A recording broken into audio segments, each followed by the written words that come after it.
Allahu Akbar, Allahu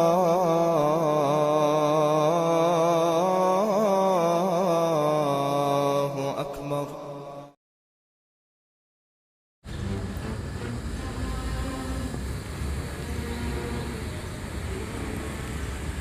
Assalamualaikum warahmatullahi wabarakatuh.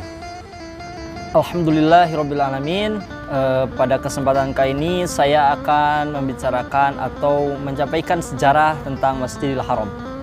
Masjidil Haram merupakan salah satu kota di Jazirah Arab, letaknya 300 meter jarak dari permukaan laut dan bertepatan di kota Mekah yang dipandang sebagai tempat suci bagi kalangan muslim. Masjid ini salah satu masjid terbesar di dunia. Masjidil Haram berdiri sejak 638 Masehi. Allah telah mensucikan seluruh kawasan sekitar Mekah sebagaimana Dia mensucikan kota Mekah itu sendiri. Tersirat dalam sebuah kisah malaikat yang menyuruh Nabi Ibrahim untuk membatasi tanah suci dengan batu. Setelah pembebasan Makkah, Rasulullah mengutus Tamim ibnu Asad al-Qazi untuk memperbaiki dan memperbarui tanda-tanda tersebut. Kemudian diteruskan oleh para khalifah kaum muslimin sesudahnya, sehingga tanda-tanda batas tanah suci itu mencapai 943 buah yang ditancapkan di atas gunung, bukit, lembah, dan di tempat-tempat yang tinggi. Panjang kawasan tanah suci Makkah ialah 127 km persegi dan luasnya kurang lebih 550 km persegi. Batasan tanah haram tersebut adalah Masjid Ta'nim, daerah Jiranah, Al-Hudaybiyah, Nakalah, Adlat, Leban, dan Al-Haram. Sejarah ini berkembang pada masa Ibrahim dan putranya. Di sana juga Nabi Muhammad dilahirkan dan di sana tempat turunnya wahyu yang pertama kali. Masjidil Haram ialah masjid yang dibangun pertama kali untuk manusia yang ada di bumi. Sebagaimana Allah berfirman dalam Al-Quran, sesungguhnya rumah yang mula-mula dibangun untuk beribadah manusia ialah Baitullah yang dibakah, yang diberkahi dan menjadi petunjuk bagi semua manusia. Quran Surah Ali Imran ayat 96. Jika berbicara tentang Masjidil Haram, maka tidak akan terlepas dari bangunan yang sering disebut dengan bangunan Ka'bah. Bangunan ini dikelilingi oleh Masjidil Haram yang merupakan kiblat umat Islam dari segala penjuru dunia. Terletak kira-kira di tengah Masjidil Haram yang tingginya mencapai 15 meter. Seperti kamar besar yang berbentuk kubus dibangun oleh Ibrahim alaihissalam melalui perintah Allah, yaitu sebagai berikut. Dan ingatlah ketika kami memberikan tempat kepada Ibrahim di tempat Baitullah dengan mengatakan, janganlah kamu memperserikatkan satu pun dengan aku, dan sucikanlah rumahku ini bagi orang-orang yang tawaf dan orang-orang yang beribadah dan orang-orang yang ruku dan sujud. Quran Surah Al-Hajj.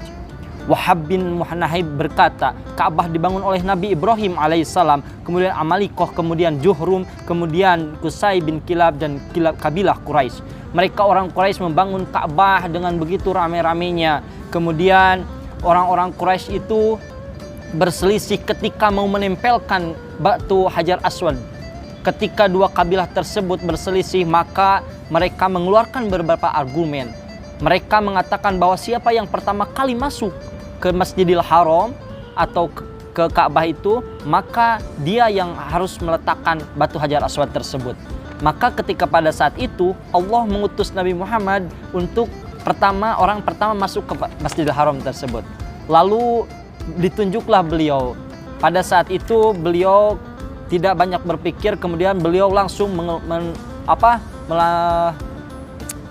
menyimpan sorbannya, lalu mengangkat batu Hajar Aswadnya. Kemudian Nabi Muhammad berdiri atau naik ke atas, kemudian nyuruh dua kabilah Quraisy itu untuk mengangkat batu Hajar Aswad tersebut.